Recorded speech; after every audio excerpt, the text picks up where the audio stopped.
যদি কোনো ব্যক্তি এই সূরাটি 3 বার তেলাওয়াত করে, সুলুসুল কোরআন বলা হয়েছে, 3 বার তেলাওয়াত করলে 1 কোরআন খতমের সওয়াব আল্লাহ তাআলা দান করে দেন। এবং এই সূরার এত ফজিলত রয়েছে, এই সূরাটি যদি কেউ 10 বার তেলাওয়াত করে, আল্লাহ পাক রব্বুল আলামিন জান্নাতের মধ্যে এক বিশাল প্রাসাদ, বিশাল এক বাড়ি তার জন্য তৈরি করে দেন। তাহলে এত বরকতপূর্ণ সূরা, অল্প সময়ে আমরা এই ছোট্ট সূরাটি 3 বার যদি তেলাওয়াত করে নেই, 1 কোরআন খতমের সওয়াব পেয়ে যাব। যারা ভিডিওটি দেখছেন এখনই আমল করে নেন, 3 বার সূরাটি পড়ে নেন, 1 কোরআন খতমের সওয়াব পেয়ে যাবেন। এবং কোরআনুল কারীম তেলাওয়াত করতে হলে আপনি যে কোনো পরিস্থিতির মধ্যেই যদি নাপাক না থাকেন তাহলে আপনি তেলাওয়াত করতে পারবেন ওযু না থাকলেও। কিন্তু ওযু না থাকলে কোরআন স্পর্শ করা যাবে না, কোরআন তেলাওয়াত করা যাবে। তাহলে এখনই 1 কোরআন খতমের সওয়াব আপনারা নিয়ে নেন 3 বার তেলাওয়াত করে। বিসমিল্লাহির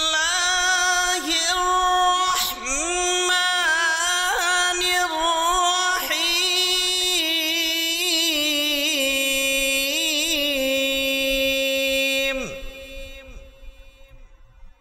কুল হুয়াল্লাহু আহাদ,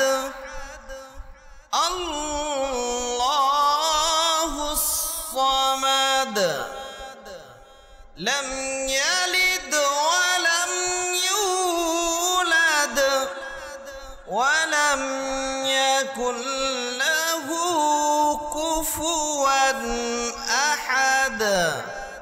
সাদাকাল্লাহুল আযীম। আলহামদুলিল্লাহ, কোরআনুল কারীমের 112 নম্বর সূরা সূরাতুল ইখলাস আমি আপনাদের সম্মুখে তেলাওয়াত করেছি।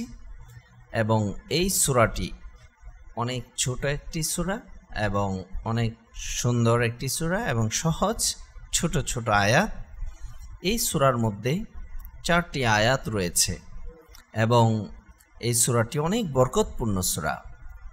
আল্লাহ পাক রব্বুল আলামিন তার পরিচয় এই সূরার মধ্যে আল্লাহ তাআলা তুলে ধরেছেন এবং আল্লাহর নবীকে বলেছেন, হে রাসূল, আপনি বলে দিন, আমি আল্লাহর পরিচয় সম্পর্কে আপনি বলে দিন। কারণ কাফের, বেদিন, মুশরিক, ইহুদিরা বিশ্বনবীকে জিজ্ঞাসা করেছিলেন, তোমার আল্লাহ কিসের তৈরি? আল্লাহর পরিচয় জানতে চেয়েছিলেন। আল্লাহর পরিচয় আল্লাহ নিজেই তুলে ধরলেন এই সূরার মধ্যে। 112 নম্বর সূরার মধ্যে আল্লাহ পাক রব্বুল আলামিন বলে দিলেন, হে রাসূল, আপনি আমার পরিচয় সুন্দরভাবে তুলে ধরুন। আল্লাহ তাআলা আমাদের সকলকে এই ছোট্ট ছোট্ট সূরাগুলির অনেক বিশাল বরকত আমাদের প্রত্যেকের জীবনে দান করুন। আল্লাহুম্মা আমিন। আসসালামু আলাইকুম ওয়া রাহমাতুল্লাহি ওয়া বারাকাতুহু।